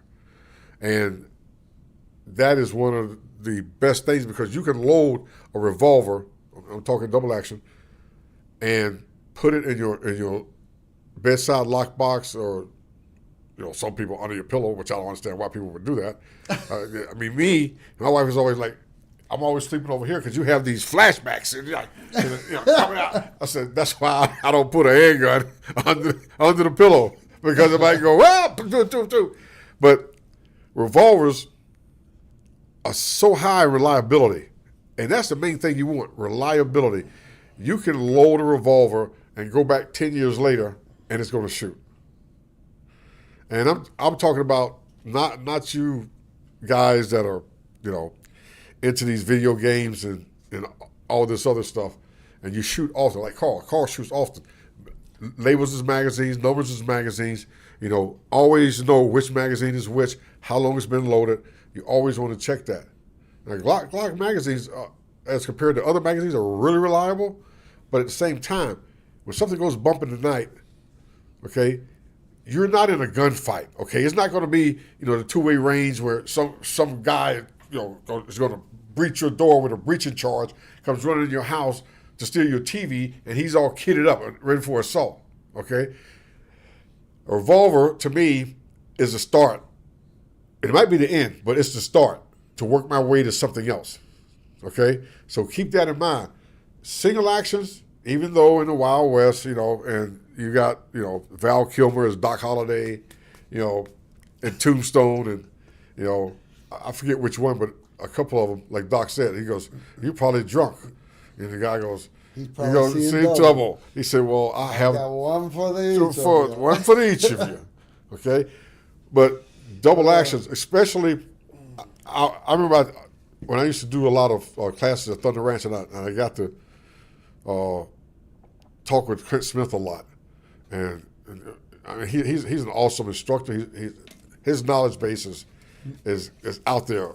And I don't know if you guys recall, but he did a line of pistols, kind of custom pistols, with Smith & Wesson, and they're called the Thunder Ranch series of pistols.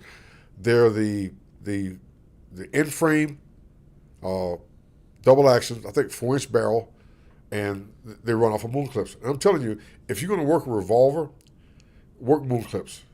I mean, it's just absolutely crazy. You got 6 rounds sitting on this moon clip. I should have bought some.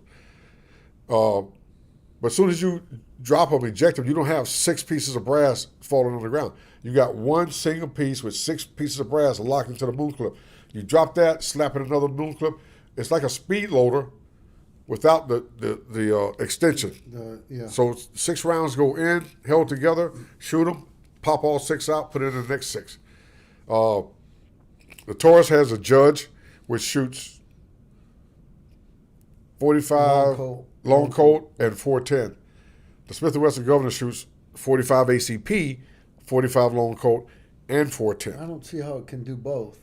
45 ACP and Because it's in a moon clip.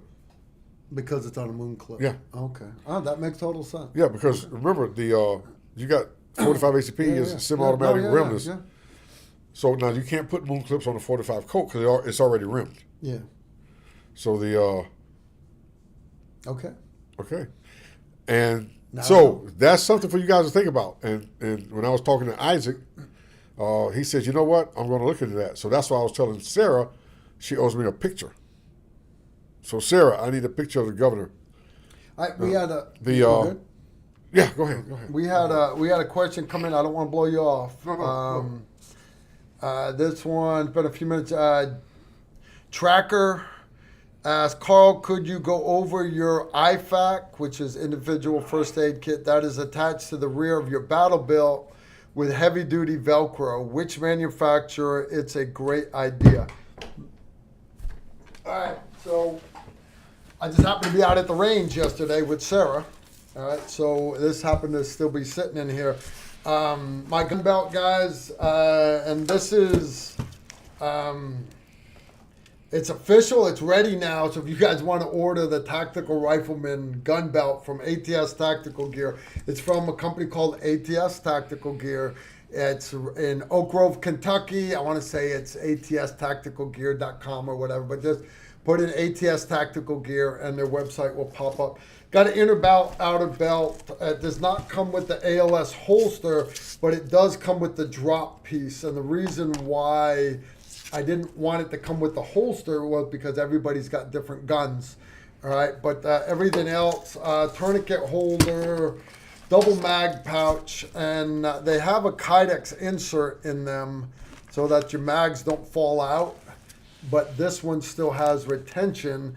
So even if you fall out of the helicopter and land on your head, you only lose that one. You don't lose the other one. 2 AK pouches. They hold AR mags, but they are slightly wider, makes it easier for you to put mags in. But also if you're running an AK, it still works. And there's retention on them. Dump pouch on the back.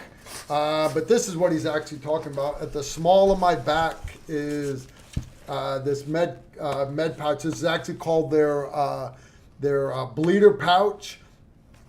And what he's talking about is it has a Fastech buckle, and then the whole thing Velcros off. So in other words, you can reach the small of your back with either hand, pop that Velcro buckle, and then it Velcros off. You just buy the pouch from them, and then you can put your own medical gear into it. Mine, what you're going to see is Band-Aids at the top, all right? And then there's a few other things, roll of medical tape and stuff, but most of it, if you look, what you're seeing is one of my Tactical Rifleman EDC med kits. And this is the advanced kit, so it has quick clot gauze. It's got a roll of 100 inches of duct tape, 2 hyphen chest seals, one for entry wound, one for exit wound. It's got a 4-inch mini dressing, a set of large gloves, and then I mentioned it's got the quick clot gauze in it. Vacuum sealed, so, and the reason why I did that is all the medical kits that I had in my Jeep under the seats, I was cleaning out my Jeep, pressure washed because of all the mud. And you understand, I've had water up to the steering wheel on the inside of the Jeep. I pulled out my medical kits and I unzipped them and they were all filled with mold. and I thought about it, and it's like my Jeep had been underwater 3 times in 4 months, and I had never cleaned any of the med kits out. So my med kits are vacuum packed, vacuum sealed, so you can put it in your kid's book bag. You can put it in your carry-on bag on the plane. You can put it anywhere, and it won't let you down. Now, this kit just Velcros right on the back of your gun belt, and then I cross the zippers and clip right there. All right. You notice I don't keep a tourniquet back here. I keep the tourniquet up front, right next to my holster, where I can reach it with either hand. And because if you're laying on your back and you're really tore up bad, you're going to be able to reach here. Maybe not the small of your back, but you'll be able to reach here. So anyways, that's why we do it the way we do. It is a nice med kit. Again, they only sell the pouch. It is called the bleeder pouch, and it is sold at ATS Tactical Gear. The reason why they don't call it an IFAK kit is because people keep that on their gun belts. It is not designed to be a full individual first aid kit. The Assault Force, my old unit, A15, on our back, we had a bigger med kit and a full-size IFAK, and that was for buddy aid. Even though I couldn't reach it, it was for someone else to use to treat me if I was a casualty. The one in the small of my back, if I didn't have my body armor on, let's say the helicopter goes down in the Gulf of Aden or somewhere, you can't swim with all that stuff on. You cut away your body armor, undo the sling of your rifle, let your body armor fall off of you. You can swim, hopefully, with your rifle, all right? But you're not going to be able to swim with all that body armor. Dump your helmet, dump your body armor. You'll be able to swim with your rifle, and you'll still have 2 AR mags, 2 pistol mags, a pistol, a tourniquet, and a med kit. The bare minimums, but it's better than having nothing. And then your deltoid pockets up on your uniforms, if you look at pictures of guys, even if they're wearing combat shirts, it's basically a t-shirt here because of the body armor, but it has regular blouse sleeves on it with pockets. We would keep extra medical gear up in those deltoid pockets also. So spread out your medical gear, guys. You should have medical gear in your vehicles. You should have medical gear in your go bags. You should have medical gear in your assault packs, medical gear in your body armor, medical gear on your belts. But that goes with everything. Ammo should be everywhere. Even liquids, right? Everybody knows you keep a Camelback on the back of your body armor so you can drink from the hose. We never drank from that while we were on the vehicles. That was for after you got off the vehicles. While you're on the vehicles, you're either doing bottles of water or the desert mobility teams actually had 5-gallon water jugs with a IV tube so that the drivers, the crew could basically just suck on their hose. And if you wanted a 5-gallon can full of Gatorade and ice, you had your hose. You could just suck on it for 18 hours driving across the desert. And if you ever, get in a gunfight, you got to leave the vehicle, you still had the 100 ounces on your back that was still there, completely unused. Does that make sense? Makes sense. All right. I know it's hard for you guys to hear me without that on, but hopefully you heard me well enough. All right. Put this back on here. All right, guys. So anyways, that's that last question, medical gear. Let's see if I had any more come in. All right, so that's it on questions. We're at, we just hit 2 hours, guys. We started 25 minutes late, so we're still over an hour and a half. Steve, you coming back in? Steve? He's out having, I don't know what Steve's doing. I'm assuming Steve's coming back. We shall see. All right, guys, we're looking for last-minute questions here. All right, I encourage everybody to come hang out with us at Mountain Readiness. All the rest of my classes we got coming up again tomorrow. If you were in Western Kentucky, if you're going to be within a couple hours drive of Frankfort, Kentucky, I encourage all of you to come out with us.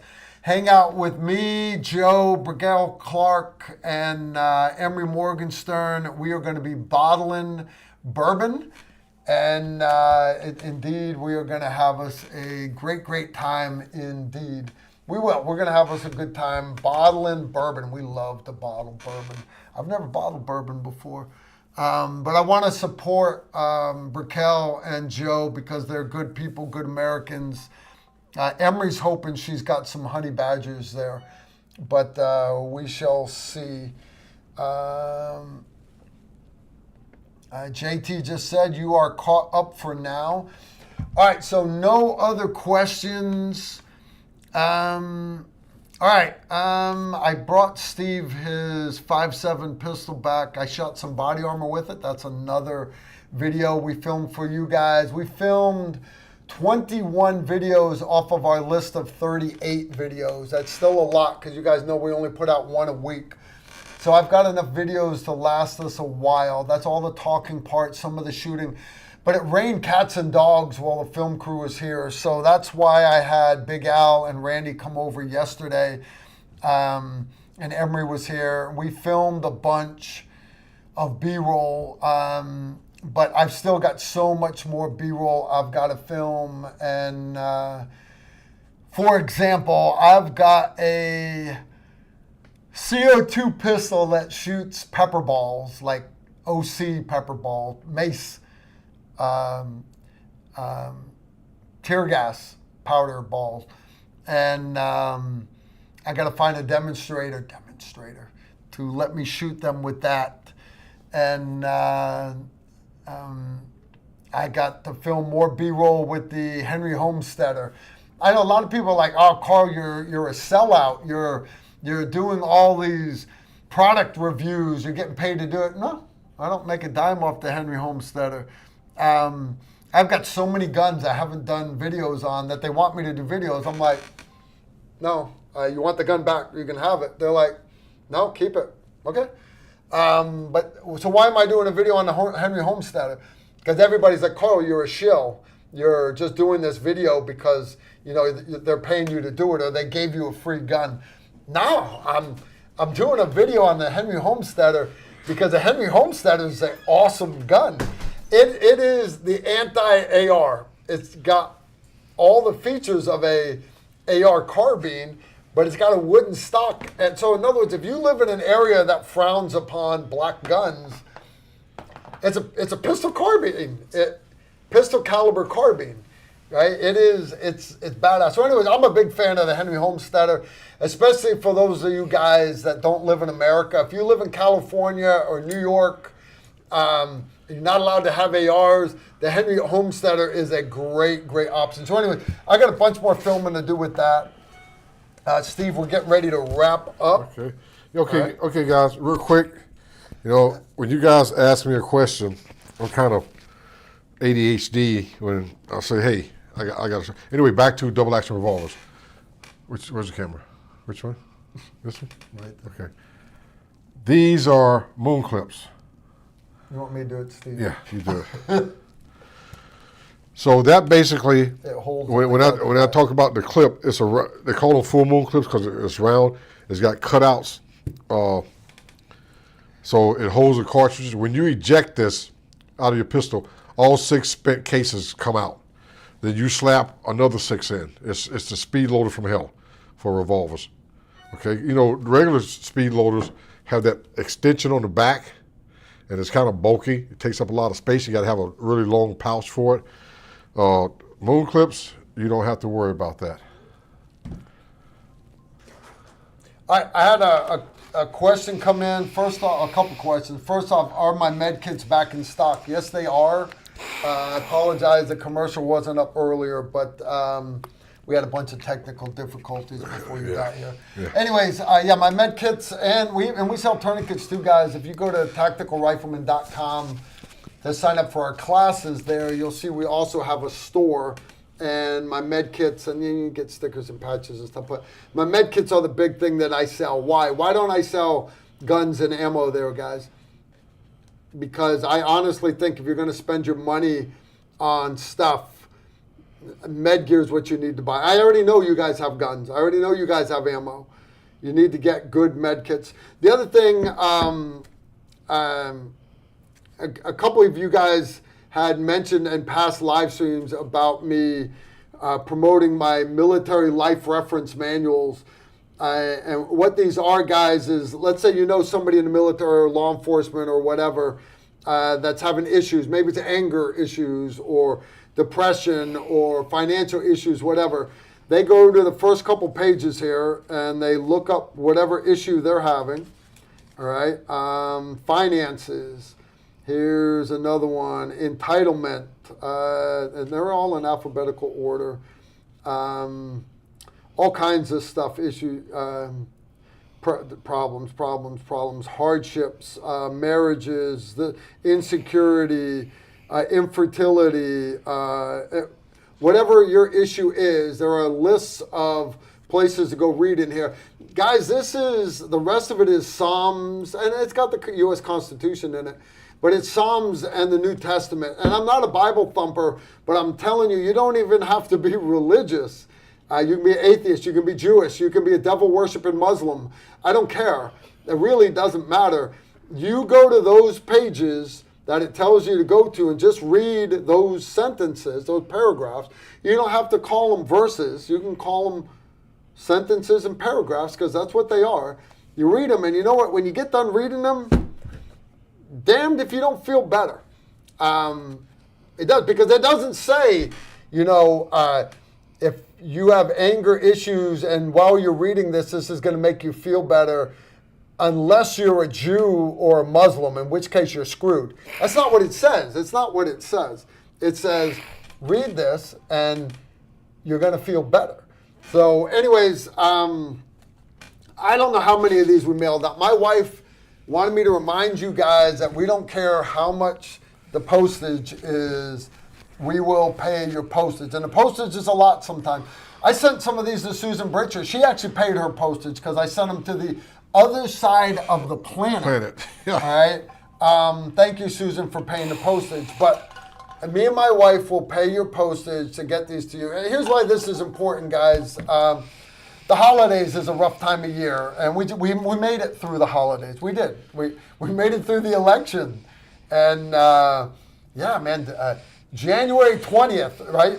Everybody went Happy New Year, right? We're starting a brand new year. Man, didn't it start off good, right? We had planes crashing and pickup trucks slamming into people and fireworks and Tesla pickup trucks, everything. I got it. We're having an exciting year. But you understand, not everybody made it through the holidays. Unfortunately, there were a lot of suicides this last holiday season, and if you know a completely lost soul, what's another name for them? A Democratic libtard. If you know a lost soul that is like in total meltdown right now because their world's coming to an end, send them the life reference manual. Let them find some peace out there, okay? I'm joking about the whole libtard thing, guys. Everybody's losing their mind. And the sad part is if they just said, Musk and Trump were really Democrats 5 years ago or 10 years ago, they were. They're not politicians, they're Americans. And if everybody would just be proud to be Americans, then you'd be like, them finding all this corruption and fraud, waste, and abuse. Oh my gosh. Don't get me started on that. That's a good thing for everyone except the criminals. It doesn't matter what party you are, you should be celebrating this. So anyways, if you know somebody, maybe it's you, if you know somebody that is down or having issues, you've just been diagnosed with cancer, you beat cancer and you were happy and your last checkup it's back. I know people, I have family members that are in this boat. Tim Lorenzen, he is a close family member of mine, part of my Patreon family. He had his cancer came back. He's fighting the good fight again, and he's not going to quit again. And I will do anything I can to help him out. I will. You know people out there that need help. Send me an email, tacticalrifleman1@gmail.com, or reach out to me on Instagram, private message me there, or on X. And my wife said she will pay shipping to get this to you. All right. God bless you, Tim. God bless you and heal you, brother. Yeah, we all love Tim. myself some Tim. We do. Let me do this. We real lost quick. another patron, Robin Patty. Robin Patty. Robin God Patty. bless her. And anyways, I'm tired of losing people. Let's try to help people out. All right. Anything else, Steve? Because we're gonna wrap this up. Okay, guys. Real quick, I talked about Black Side Gun Works, and this is Vic trying to get this thing. They can't see that, Steve, because the light. Okay. That's his one of his custom Glocks. You see, he's cut the slide. He ventilated the slide up front, and he does great work. He's right here in Clarksville, Tennessee, but you can go to Instagram, go to Blackside Gunworks 1, and you'll be able to reach out to him and get your slide cut. Cool. All right. Parting words of wisdom from Steve. Parting words of wisdom. I don't have your poster up. You don't have to do the whole thing. Parting words of wisdom. You could say bye. It'd be good. Or you can say more. Hats off. Go Eagles. Go Eagles. That's fair. You guys look out for each other. Take care of each other. We're one nation under God, indivisible, with liberty and justice for all. Not a few, and not what we're finding that Musk and the Doji combat kids are finding all this waste and abuse. Oh my gosh, I don't even want to get started in it, but thank God that he allowed President Trump to have the second term. When you see the Democrats on TV, the senators and the congressmen and congresswomen screaming and hollering like they are, you know something's wrong. The money that they have spent. It's Republicans too, guys. Yeah, it's the dirt, the deep swamp. But it's a deep swamp. Oh my gosh, for what they've spent on the immigrants, and I'm not saying all immigrants are bad. I know there's a lot of people want to come here to the land of milk and honey. 99.9% of them are probably good, but come here legally. I don't blame them for wanting to come here. Yeah, of course, I would want to come here. But when we've got people here in this country, homeless, veterans, especially the veterans, guys that have given their all, and we've got other people coming in, and we're spending millions on them, and the veterans are set up in these 1-star, -1-star hotels and facilities, and the immigrants, and most of them are criminals, are getting 5-star treatment. That's wrong. So no more politics, Steve. We don't do politics. We don't do politics. We do trust in God. Trust in God. A lot of things are going on. In my opinion, they're great things. Things that you might not agree that President Trump is doing. Wait it out. Breathe deep and wait it out. And God bless you all. Because you guys are all in our hearts. All right. Okay. All right. Sometimes I gotta cut them off. I gotta cut them off because I get fired. Live streams get killed and shit. No, seriously, guys, I'm out of coffee, so we're gonna call again. I apologize for the technical difficulties we had. It's my fault.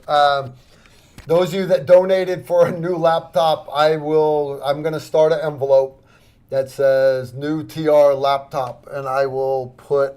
Let's see, you donated $40. YouTube will take 10. I'm gonna put $30 in there for you, buddy. I will. I appreciate it. I know I need a new laptop. I tried. I can't even buy a battery for this thing anymore. But anyways, camera setup, gear, if we had to have a good soundboard, then we had to have this, and we had this, and now it's the simplest thing in the middle of the laptop. It's always something. But anyways, I appreciate you guys hanging out with us. I'm sorry it was amateur hour for the first 25 minutes, technical difficulties, but we made it through, and yeah, indeed, good stuff. I don't even know if those are going to work, but I can try. All right, I will be back here next Tuesday, guys. Hopefully I have Steve here also. Y'all take care and shoot straight. Incoming right there.